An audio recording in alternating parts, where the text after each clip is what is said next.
ہمیں اس کی اس حرکت پر بہت غصہ آیا، جی چاہا کہ اس کی پٹائی کریں کہ اس نے 10-12 کلو دودھ خراب کر ڈالا تھا، مگر ہم نے صبر سے کام لیا اور اس سے کہا اب یہ سارا دودھ تم ہی پیو گے، اگر تم نے دودھ نہ پیا تو ہم تمہیں زبردستی یہ سارا دودھ پلائیں گے۔ اس نے ہمارے غصے کا اندازہ لگا لیا اور خاموش رہا۔ اس نے ایک بار پھر نظریں اٹھا کر باری باری ہم دونوں کو دیکھا اور پھر دودھ کی بالٹی سے اپنے ہونٹ لگا کر دودھ پینے لگا، اور پھر ہمارے دیکھتے ہی دیکھتے وہ تمام دودھ پی گیا۔ اس نے جب خالی بالٹی ہماری طرف بڑھائی تو ہم حیران رہ گئے۔ وہ ایک مریل سا انسان ہے، 10-12 کلو دودھ اس کے پیٹ میں کیسے سما سکتا ہے؟ چونکہ سردی زیادہ تھی اس لیے ہم نے اس سے مزید کوئی بات کرنا مناسب نہ سمجھی اور گاؤں کی طرف چل پڑے۔ راستے میں کنواں پڑتا تھا، برکت وہاں رک گیا اور پانی نکال کر بالٹی دھونے لگا۔ بالٹی دھونے سے قبل برکت نے اس بالٹی کے اندر لگے ہوئے دودھ کے قطروں کو اپنی انگلی سے لگا کر زبان پر لگایا تو وہ مزید حیرت زدہ ہو گیا کہ دودھ کے وہ قطرے شہد سے بھی زیادہ میٹھے تھے۔ برکت کے کہنے پر میں نے بھی ان قطروں کو چکھا تو حیران ہوئے بغیر نہ رہ سکا۔ ہمیں یہ یقین سا ہونے لگا کہ وہ بابا یقیناً کوئی پہنچا ہوا ولی ہے، یا یہ کہ وہ کوئی جادوگر ہے، لیکن اس میں کوئی خاص بات ضرور ہے جو اس نے ہمیں حیران کر دینے والا تماشا دکھایا ہے۔ ہم گھر آ گئے، ناشتہ وغیرہ کر لیا، مگر چین نہ آ رہا تھا۔ کچھ دیر بعد ہم دونوں پھر واپس اسی جگہ گئے، مگر اب وہ بابا وہاں موجود نہ تھا۔ ہم نے ادھر ادھر دیکھا مگر وہ کہیں بھی نظر نہ آیا، لہٰذا ہم ناکام واپس آ گئے۔ اگلی صبح جب ہم پھر دودھ لے کر گاؤں کی طرف آنے لگے تو بابا اسی جگہ اسی حالت میں موجود تھا۔ ہم نے پھر اسے دودھ پینے کی پیشکش کی تو بالکل اسی طرح تمام دودھ پی گیا۔ یہ سلسلہ 4 دن تک چلتا رہا۔ ہم صبح دودھ لے کر آتے تو وہ وہاں موجود ہوتا، ہم اسے دودھ پینے کے لیے دیتے تو وہ پی لیتا، ہم گھر واپس آ جاتے، اس کے بعد وہ وہاں سے غائب ہو جاتا۔ یہ معمہ ہماری سمجھ میں نہیں آ رہا تھا کہ وہ کون ہے اور کہاں سے آیا ہے، اور دن کو وہ کہاں چلا جاتا ہے۔ اس شدید سردی میں وہ برائے نام لباس میں کیسے زندہ ہے، اور اتنی زیادہ سردی وہ کیسے برداشت کر رہا ہے۔ ہمارا تجسس روز بروز بڑھتا چلا جا رہا تھا۔ بالآخر ہم نے فیصلہ کیا کہ آج ہم بابا سے اس کی حقیقت معلوم کر کے ہی رہیں گے۔ جب بابا دودھ پی چکا تو ہمارے کچھ پوچھنے سے پہلے ہی وہ بول پڑا اور کہنے لگا، آج میں تم لوگوں کا تجسس دور کر دیتا ہوں۔ میں ولی نہیں ہوں اس لیے کہ میں مسلمان نہیں ہوں، میں ہندو ہوں، میرا نام گنگا رام ہے اور ہندوستان کا رہنے والا ہوں۔ میں راولپنڈی سے آیا ہوں اور مدراس جا رہا ہوں۔ میں مدراس کے ایک مندر کا سادھو ہوں، مجھے یوگ پر مکمل عبور حاصل ہے، اور یہ سب کچھ جو تم دیکھ رہے ہو اسی یوگ کا کرشمہ ہے۔ میں آج یہاں سے کوچ کر رہا ہوں۔ اگر تم دونوں کی کوئی خواہش ہے، کوئی مسئلہ یا پریشانی تو مجھے بتاؤ، میں تمہارا کام ضرور کروں گا۔ تم لوگوں نے بغیر کسی لالچ اور غرض کے میری خدمت کی ہے، میں اس کا صلہ تم کو دینا چاہتا ہوں۔ میں اور برکت حیرت زدہ سے ہو کر سوچنے لگے کہ اسے کون سا کام بتائیں۔ برکت کا تو کوئی مسئلہ ہی نہ تھا، البتہ میرا ایک ہی مسئلہ تھا کہ میری شادی نہیں ہو رہی تھی۔ میرے کچھ کہنے سے قبل ہی برکت بول پڑا، یہ میرا دوست منظور ہے بابا، یہ دل کا بہت اچھا ہے، مگر اس کی صورت اچھی نہیں ہے، یہی وجہ ہے کہ اس کی شادی نہیں ہو رہی۔ اس کی بدصورتی کو دیکھ کر کوئی بھی اس سے شادی کرنے کو تیار نہیں ہے۔ حالانکہ اس کی ایک جگہ منگنی اور شادی بھی طے ہوئی تھی، مگر بعد میں منگنی بھی ٹوٹ گئی اور دوسری لڑکی اپنے آشنا کے ساتھ گھر سے فرار ہو گئی۔ آپ اس کا یہ مسئلہ حل کر دیں تو آپ کی بڑی مہربانی ہوگی۔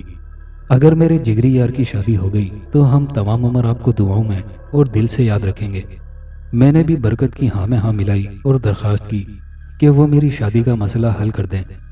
بابا گنگا رام نے کچھ دیر سوچا اور پھر مجھے اپنے قریب بٹھا کر کہنے لگا، میں تمہیں ایک عمل بتا رہا ہوں، اس عمل کے دوران کوئی غلطی نہ ہونے پائے، اگر غلطی ہو گئی تو نقصان تمہارا ہی ہوگا۔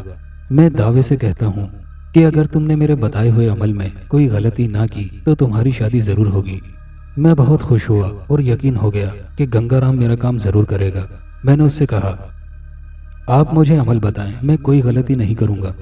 گنگا رام نے مجھے ہندی زبان کے چند الفاظ بتائے اور کہا کہ مجھے 40 راتوں میں یہ عمل کسی قبرستان میں بیٹھ کر کرنا ہوگا۔ آدھی رات کو قبرستان میں جا کر کسی جگہ تھوڑی سی آگ جلانی ہے، مجھے اپنے ساتھ سرخ مرچیں لے جانا ہوں گی۔ جتنی بار یہ الفاظ یہ منتر پڑھنا ہے اتنی ہی بار ایک مرچ اس آگ میں ڈالتے جانا ہے، یوں 40 مرچیں ہر رات کو اس آگ میں جلانی ہیں۔ 20 دن بعد مجھے اس لڑکی کے سامنے جانا ہے جس سے میں شادی کرنا چاہتا ہوں۔ اول تو یہ امید ہے کہ 40 دن کا عمل مکمل ہونے سے قبل ہی میری اور اس لڑکی کی شادی ہو جائے گی، ورنہ عمل کے بعد تو شادی یقیناً ہو ہی جائے گی۔ وہ کیسے ہوگی وہ تمہیں خود ہی وقت آنے پر معلوم ہو جائے گا۔ یہ عمل نہایت ہی مشکل اور خوفناک تھا، مگر میری زندگی کی رعنائیوں اور خوشی کا مسئلہ تھا، اس لیے میں نے یہ عہد کیا کہ خواہ کچھ بھی ہو جائے میں گنگا رام کا بتایا ہوا عمل ضرور کروں گا۔ گنگا رام نے مجھے اپنا مدراس کا مکمل پتہ بھی دیا کہ میں اگر اسے خط لکھنا چاہوں تو اس پتے پر لکھ سکتا ہوں۔ گنگا رام ہندوستان روانہ ہو گیا۔ میں اور برکت بھی 2 دن بعد پھر ڈیوٹی پر شہر حاضر ہو گئے۔ سریا کی شادی ابھی تک نہیں ہوئی تھی، البتہ اس کی منگنی ساتھ والے گاؤں کے ملک مکھن خان کے بیٹے ملک سجاول سے طے پا گئی تھی۔ کچھ عرصہ بعد ان کی شادی ہونا تھی۔ میرے لیے سریا کو حاصل کرنے اور چچا سلطان سے بدلہ لینے کا موقع ہاتھ آ گیا تھا۔ میں نے اس موقع سے پورا فائدہ اٹھانے اور سریا کو حاصل کرنے کی خاطر گنگا رام کا بتایا ہوا عمل شروع کر دیا۔ ہم شہر کے جس علاقے میں رہ رہے تھے وہاں سے قبرستان نزدیک پڑتا تھا۔ قبرستان کے ارد گرد کافی فاصلے پر کوئی آبادی نہ تھی۔ میں نے دن کے وقت قبرستان جا کر ماحول اور حالات کا جائزہ لیا اور ایک گڑھا نما جگہ عمل کے لیے منتخب کر کے مطمئن ہو گیا۔ رات کو 11 بجے جب میں اپنے مکان سے نکلا تو ہر طرف ہو کا عالم تھا۔ یکبستہ رات میں لوگ اپنے اپنے گھروں میں نرم گرم بستروں میں دبکے ہوئے پرسکون نیند سو رہے تھے اور میں قبرستان کی طرف جا رہا تھا۔ میں نے سردی سے بچنے کے لیے پورا بندوبست کر رکھا تھا، پھر بھی سرد ہوائیں برچھیوں کی مانند میرے جسم سے آر پار ہو رہی تھی۔ قبرستان میں چھائی ہوئی ویرانی اور سناٹے نے مجھے بے حد خوفزدہ کر دیا تھا۔ اندھیری رات میں راستہ بھی واضح طور پر دکھائی نہیں دے رہا تھا، مگر میں نے ہمت نہ ہارنے کی قسم کھا رکھی تھی کہ یہ میرے لیے زندگی اور موت کا مسئلہ بن گیا تھا۔ سریا کو حاصل کرنے کی خاطر تو میں آگ کے سمندر میں بھی کودنے کو تیار تھا۔ یہ عمل تو میرے لیے معمولی سی بات لگ رہا تھا۔ میں پہلی رات جب عمل سے فارغ ہوا تو رات کا 1 بج رہا تھا۔ میں واپس مکان پر پہنچا تو نڈھال ہو کر بستر پر گر پڑا۔ اس کے بعد مجھے کچھ ہوش نہ رہا۔ دن کو میری آنکھ ذرا دیر سے کھلی تو طبیعت سنبھل گئی تھی، ورنہ رات کو تو مجھے یوں لگ رہا تھا کہ میرا انگ انگ دکھ رہا ہو اور میں شدید بخار میں مبتلا ہوں۔ اب میری جھجک اور خوف ختم ہو گیا تھا۔ میں ہر رات باقاعدگی سے قبرستان جا کر گنگا رام کا بتایا ہوا عمل کرنے لگا تھا۔ یوں ہی 20 دن گزر گئے۔ گنگا رام کے کہنے کے مطابق مجھے 20 دن بعد مجھے سریا کے سامنے جانا چاہیے تھا، مگر میں یہ بات بھول گیا۔ میں نہ ہی گاؤں گیا اور نہ ہی سریا کے سامنے جانے کے بارے میں سوچا، مگر عمل مسلسل جاری رکھا، یہ سوچ کر کہ میں 40 دن بعد گاؤں جاؤں گا تو گنگا رام کے بتائے ہوئے عمل کا رد عمل دیکھوں گا۔ 20 روز عمل کرنے کے بعد میں نے محسوس کیا کہ جب میں عمل کے دوران سرخ مرچ کو آگ میں ڈالتا تو وہ جلنے لگتی تھی، اور ساتھ ہی دھوئیں میں سے کسی عورت کی ہلکی ہلکی سسکیوں کی آواز سنائی دیتی تھی۔ یوں لگتا کہ جیسے کوئی عورت درد کی شدت سے کرا رہی ہو اور سسکیاں لے رہی ہو۔ میں یہی سمجھا کہ سریا کی سسکیاں ہیں اور گنگا رام کا بتایا ہوا عمل اثر دکھا رہا ہے۔ آخری 20 دنوں میں سریا کی سسکیاں سنتا اور خوش ہوتا رہا۔ مجھے یوں محسوس ہوتا جیسے وہ فریاد کر رہی ہو اور تڑپ رہی ہو۔ سریا نے میرے ساتھ شادی کرنے سے انکار کر کے جو اذیت مجھے دی تھی میں اس کا بدلہ لے رہا ہوں، اور یہ بات میرے لیے تسکین کا باعث تھی۔ 40 راتیں گزر گئی تو میں نے سکون کا سانس لیا۔ میں نے عمل مکمل کر لیا تھا۔ میں اگلی صبح گاؤں کی طرف چل پڑا تاکہ سریا کے سامنے جا کر اس کا رد عمل دیکھوں۔ یقیناً اب وہ میرے بارے میں سوچنے لگی ہوگی۔ میں شادی کے سپنے سجائے گاؤں جا پہنچا۔ میں گاؤں سے چند قدم کے ہی فاصلے پر تھا کہ میں نے دیکھا کہ گاؤں کے لوگ کوئی جنازہ اٹھائے قبرستان کی طرف جا رہے ہیں۔ میں بھی اسی سمت چل پڑا اور جنازے میں شامل ہو گیا۔ چلتے چلتے میں نے گاؤں کے ایک آدمی سے دریافت کیا کہ کون فوت ہوا ہے۔ اس کی زبان سے مرنے والے کا نام سن کر میرے قدموں تلے سے زمین نکل گئی، اس لیے کہ وہ جنازہ سریا کا تھا۔ میری آنکھیں دکھ اور درد کی شدت سے بھر آئیں۔ میں نے اس کی نماز جنازہ میں بھی شرکت نہ کی اور تھکے تھکے سے قدموں سے اپنی بہن کے گھر آ گیا۔ بہن رشیدہ نے بتایا کہ سریا 20 دن قبل بیمار ہوئی تھی۔ اس کی بیماری کسی کی سمجھ میں نہ آ رہی تھی۔ اس کے پورے جسم میں درد کی ٹیسیں اٹھتی تھیں اور وہ زور زور سے روتی اور چلاتی تھی۔ اس کے باپ نے اس کا بہت علاج کرایا، شہر میں بڑے اسپتال بھی لے کر گیا، مگر اسے کہیں سے بھی آرام نہ ملا۔ بالآخر آج رات وہ مر گئی۔ کوئی بھی اس کا مرض نہیں پکڑ سکا تھا کہ اسے چلتے پھرتے کیا ہو گیا۔ وہ بیماری آنن فانن ہی آئی اور اسے موت کے منہ میں لے گئی۔ مگر میں جان گیا تھا کہ سریا کیوں اور کیسے مری۔ میں نے گنگا رام کے بتائے ہوئے عمل میں غلطی کر ڈالی تھی۔ اگر میں 20 دن کے بعد ملنے آ جاتا تو آج سریا کا جنازہ نہیں بلکہ اس کی ڈولی اٹھتی، مگر اب کچھ بھی نہ ہو سکتا تھا۔ میں اپنے آپ کو سریا کا قاتل سمجھنے لگا، مگر اس کے ساتھ ساتھ نہ جانے کیوں مجھے ایک سکون اور اطمینان کا بھی احساس ہو رہا تھا کہ اگر سریا میری نہیں ہو سکی تو کسی کی بھی نہیں ہو سکی۔ میں مزید گاؤں میں نہ رکا اور اسی شام واپس شہر لوٹ آیا۔